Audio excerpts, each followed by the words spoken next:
Hello, good morning and a very warm welcome to all of you. After a marathon spread over 6 weeks and second longest general elections since 1952, it's a big day and I'd like to begin my presentation with the belief that all is well with your and my dreams with Viksit Bharat. So hoping with fingers crossed. While we look at the India growth story, the government's role of incentivization, policies, regulation, infrastructure spends are certainly the enablers towards the goals that we want to achieve. But it certainly goes way beyond that in making it really happen. Over the last decade, India has gained its prominence in the global stage, and certainly as most of you travel, there is a sense of optimism of the world towards India's journey over the next 2-3 decades, driven by, say, manufacturing, technology, global trade, leaders in climate change, as well as the growth in consumption story that we all been listening. However, the true magic lies not in focusing on the macro parameters, but is the power of aggregation of a lot of those micro parameters which are going to really drive the show. Currently, we are looking at almost 4% CAGR of urbanization. What does that mean? We are looking at more people into the workforce with a composition for almost 40% millennials. Our per capita income has been doubling. Last decade, we were almost at $1,400. Today, we are at $22, and this story is likely to continue. India also hosts one of the third largest startup ecosystem in the world. They have been truly disruptive, innovative, as well as transforming technology to the digital future, if I may call, which looks like a reality going forward. The kind of heat that we experienced this year, if this continues only for 3 years from now on, we are already breaching the 1.5 degree centigrade mark. And that really speaks on where we are headed in achieving these goals. We need to be mindful on achieving it via green economy and using our green resources. And while the world may be figuring out, we are blessed with beautiful natural resources, and as such, we have to be very careful on how we achieve these goals of Viksit Bharat. As such, the macro ingredients look well in place. I believe as an automotive and off-road industry, the transportation industry, which has a significant role to play in the GDP, we have our own roles, and we are sharing some of our thoughts on how the industry can be a contributor to the same, beginning with improvising our competitiveness. The speed and scale up of ecosystem globalization infrastructure has been a concern. Demand is not. Also, supply chain optimization is a crucial aspect in achieving these goals. Unfortunately, we have not been a significant R&D country, and we still rely on importing the technology. I think so this is the time to believe in ourselves and see how we can indigenize technology for the applications that we want. In the VUCA world, I would say business as usual is a dead term. As such, reinventing business models, not only with the large scales, with the mid and even the micro, is very, very essential for survival and future growth. When we speak about competitiveness, right, of course, incentivization, tax holidays and attractive financing does play a very, very crucial role as we look at viability gap funding for at least the sunrise sectors. So this is an area that we need to work between the public and private partnerships also. While the world looks at neighbor plus one, right, it opens up a ton of opportunity in terms of exports. And if you want to run and ride this show, I think so we need to take on most of these competitiveness parameters that I have listed here.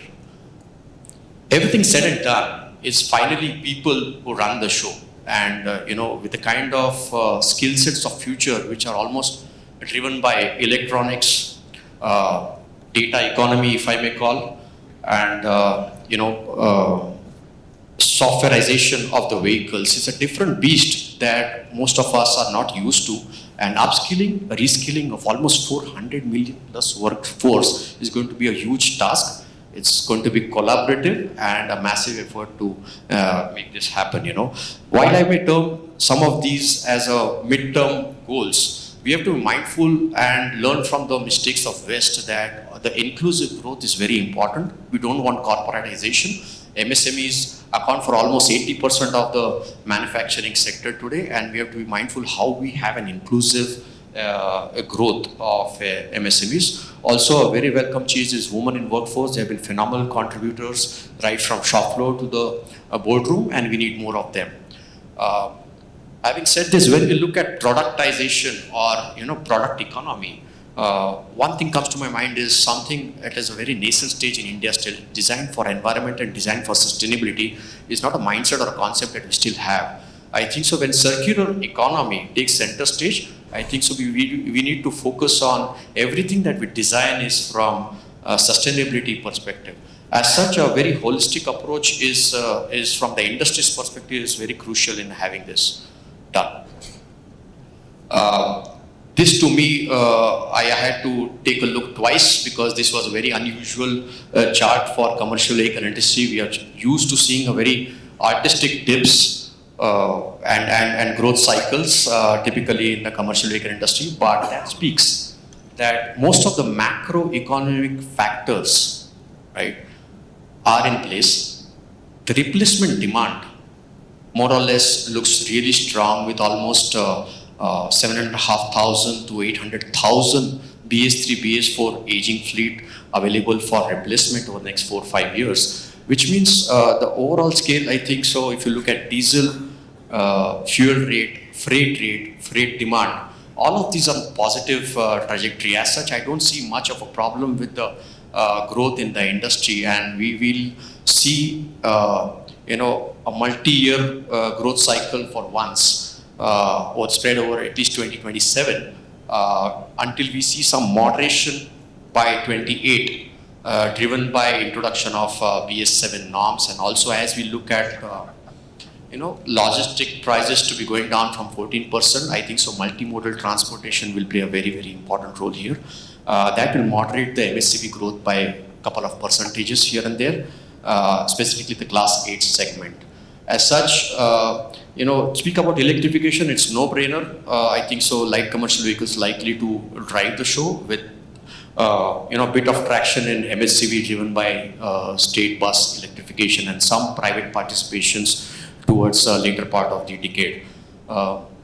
Having said that, on an overall scale, I do believe that we are still reaching to the next peaks of industry by end of 26, 27 to almost clocking in 1 million plus vehicles on an average going from 24 to 2030, which I would encourage looking beyond the percentage CAGR growth, because the absolute volumes are increasing year on year and decade on decade. So we are looking at 750,000 average vehicles way back in 2015, which is coming back to now 1 million plus, which is a very welcome change. So the alternate fuel landscape is more or less getting very clear as over the last 2-3 years, given the kind of application matrix we have, the power and the range requirements we have.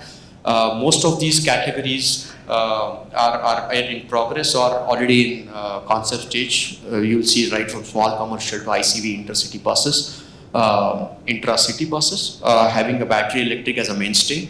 But all high-powered vehicles, both on-road and off-road, are a perfect candidate for H2 ICE and potentially creating a stepping stone for a fuel cell future 10-15 years down the line. Having said this, although we may be very, very optimistic with battery electric progress, ICE is likely to be a mainstay for a foreseeable future given the kind of benefits it has to offer and the comfort and the robustness that it has today in terms of ecosystem.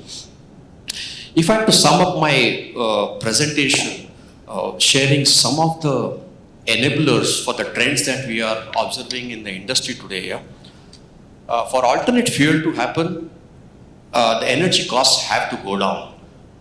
And these are all ideal tariffs and rates which will really allow large scale up. But I would say anywhere between less than $3 a hydrogen, battery prices around 100 would be a good bet to really start scaling up this. Speak about the shifting focus from capex to TCO.